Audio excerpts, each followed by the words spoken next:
statement, because the 14 to 80-year-old black always steal, prohibit 14 to 80-year-old blacks and dogs into the shop.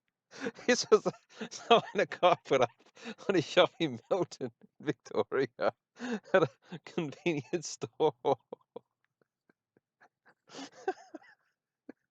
How fucking racist is it? Obviously I disagree with the sign.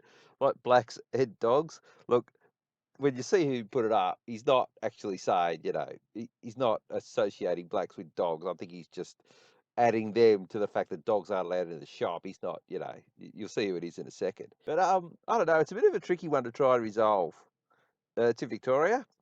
So this is what's the video clip. For one man, this is a sign of the times. For others, it's a throwback to a shameful era of bigotry. This is what sparked the controversial sign in a Melton milk bar. 8 dark-skinned youths enter the shop. As some menace the store owner, others shamelessly begin stealing items from the shelves.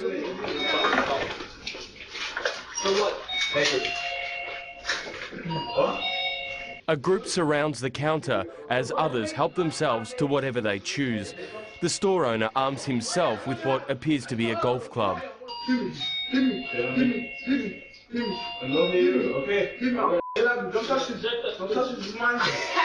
Eventually, the group is ushered out. No items are paid for. The store owner then put the sign up in frustration. Always a lot of time stealing come here.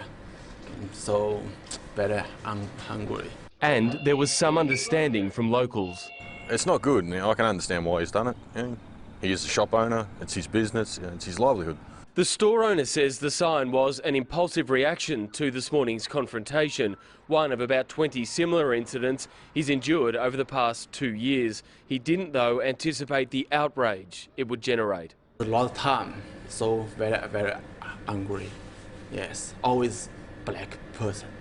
Yeah, young boy after play soccer. This afternoon, the sign was taken down. The debate it has generated, though, will linger far longer. Brendan Roberts, 7 News.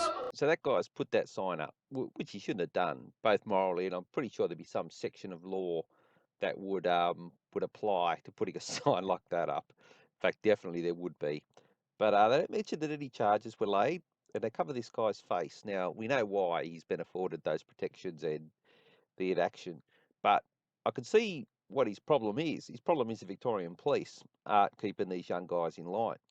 Now, these young guys, they come from a different culture. I'm not making excuses for them. They come here. They should be shown, and by the police and the judicial system, even if it's with a sledgehammer, they should be shown what's acceptable and what isn't.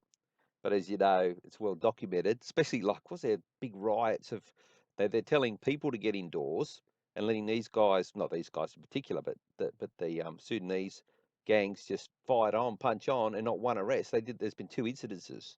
So it's a bit of a problem down there in Victoria. Now, I actually think they're doing it on purpose, because I think they're, if you notice in one of those stories, they go up to the people, the one out in the northwest where there was some fight and they were all punching on, and the police, instead of dealing with the rioters, I guess, or brawlers, they ordered police residents inside. They actually ordered them in. They changed it later on that they advised them to go inside, but they ordered them, and that's all part of this. You do what the police tell you. So I think they're letting these guys run wild in order to create a scary situation. And look, these are young guys that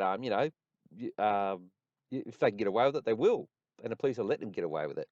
So it's sort of polarized in this position here in this guy's shop. Now, what should happen is he should keep the video, take it down to the police station, get them identified, and a proper police force would say, well, this just can't keep happening. This guy's got his business. We're here to protect the community, serving the community, and preventing crime and chasing up on crime. So they should either arrest these guys, put them before a magistrate, go around and see their parents, go and see their community leaders, and just get these guys to stop doing it.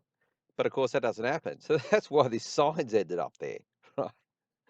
But yeah, if this had been look, there's no way Look, this guy here, he doesn't. Obviously, English is his second language. The shop owner, so he's obviously from he's a recent arrival as well. So that's why he didn't realise he should have put the sign up. He didn't understand it. He's just trying to solve a problem, the problem that the police should have solved, but they don't in Victoria. So, but I just think, if a white person if I was a white shop owner, there would have been charges laid. That's a double standard. The face wouldn't have been protected. They would have got, just social media. You know, the shop would have been um, boycotted. Smashed windows, probably burnt to the ground. He'd be chased out of town. Who's those? The discrimination commissioner would be on TV pounding a freaking lectern. This cannot happen. Bang. But this guy said, "Oh, this sparked some debate." Actually, this was just on the news, 7 News. It's quite a while ago. This is one of the videos that I've found I was going to do, and I've finally gotten around to it. So yeah. It's I put this down to, look, cultural adjustment that isn't happening because the police and the judicial system aren't enforcing the community expectations down in Victoria. I think they're actually promoting it. I think they're using it to achieve the more what do you call it, um, subordination of the population to police. Going up to their places. There's a big riot outside. Oh, we're not going to worry about that. We're going to order you. You're the problem. They do that with like Milo and that. Milo Yiannopoulos. There's all these people threatening violence. You'd think the police would head for the violence. No, they head in the opposite direction. They go to the people. They support the violence by going after the people. Not exactly with this incident, but with the Milo. They go after Milo. Well, he's not being violent. The other people are. So they kind of, Victorian police. They're very selective in their. Well, they're totally on board, as I mentioned before. Everything happens in Victoria. This wasn't planned to happen. This isn't one of their staged events, but they staged them all down there because the Victorian police, my God, there's no New South Wales police. They're different. They are different. They'll probably go along to a certain extent, but they're a beast unto their own. They're really hard nosed, and it's a real like bullying, tough, dog eat dog culture. Like it is just absolutely, you know, every person for themselves. If you leave um, a banana in the kitchen in the community kitchen, it's gone in 2 seconds. No, not exactly like that. That's a bit of an exaggeration, but no, they're just very come to promotions and get stuck into each other. God, you'd have no idea. So Victorian police, they're different.